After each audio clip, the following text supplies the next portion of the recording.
Pemirsa, untuk mengetahui lebih lanjut terkait dengan aksi penusukan anggota BRIMOB, kita bergabung langsung dengan reporter Friendly Sagala dan juru kamera Gerald Witama.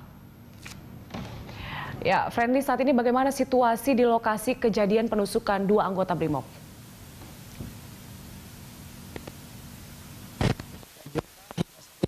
Situasi terkini di sekitar perkara penikaman atau penusukan terhadap dua anggota BRIMOB ini masih dalam kondisi yang steril dan terus dilakukan pengamanan ketat. Dan tadi kami bahwa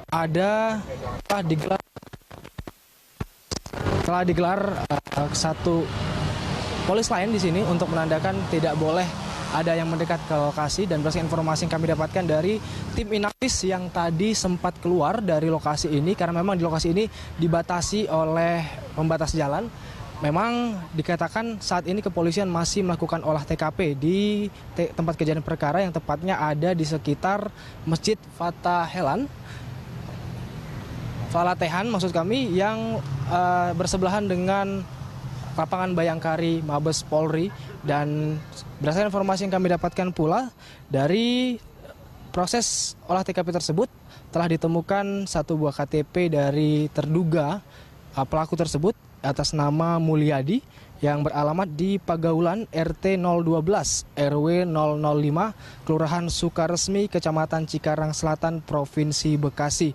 Namun meski demikian, berdasarkan juga informasi yang kami peroleh dari rekan-rekan media di sini mengatakan bahwa ini masih belum dapat dipercaya KTP ataupun identitas yang ditemukan, karena baru saja tadi Irjen Pol Setio Wasisto mengatakan meskipun identitas pelaku sudah ditemukan, belum berarti itu sudah dapat real ataupun sesuai dengan apa yang terjadi.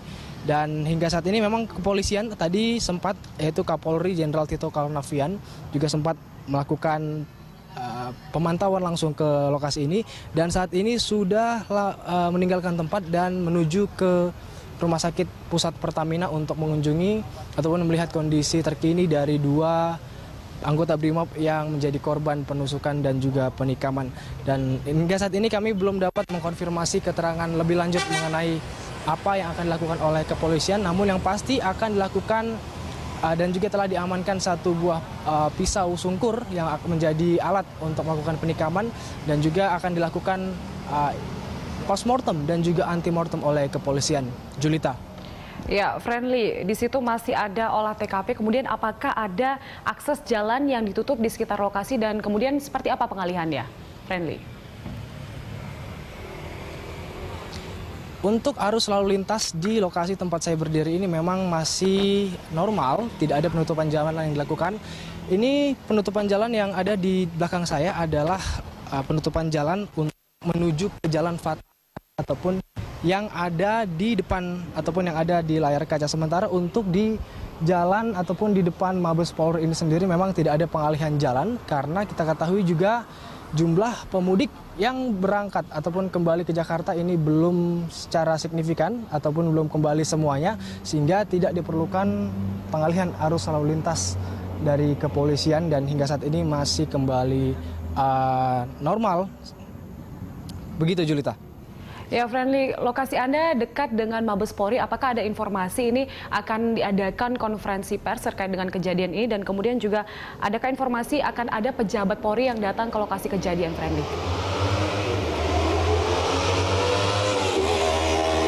Ya, lokasi saya 200 meter dari tempat kejadian dan ini masih berada di Kompleks Mabes Polri. Namun terkait dengan konferensi pers yang akan diberikan oleh kepolisian ini juga kami sudah mengupayakan dari tadi, dan kami juga sudah berupaya untuk menghubungi langsung dari Humas ataupun Kabid Humas Polri, yaitu Irjen Pol Setio Wasisto. Namun mungkin karena memang kepolisian masih berfokus untuk melakukan olah TKP di dalam, sehingga masih berfokus di sana dan akan mungkin nanti memberikan konferensi pers. Dan hingga saat ini pun kami masih menunggu apa yang akan diberikan. Jika kita melihat ke belakang, memang terjadi insiden yang hampir serupa pola penyerangannya jika dibandingkan dengan kemarin pada saat aksi teror di Mapolda Sumatera Utara, di mana kita ketahui juga di sana ada satu korban polisi yang menjadi korban dan ada 4 orang tersangka yang telah diamankan. 1 diantaranya sudah dilumpuhkan dan 3 diantaranya sudah diterbangkan ke Jakarta dan saat ini sudah diamankan ataupun sudah ditahan di Makobrimob Kelapa II.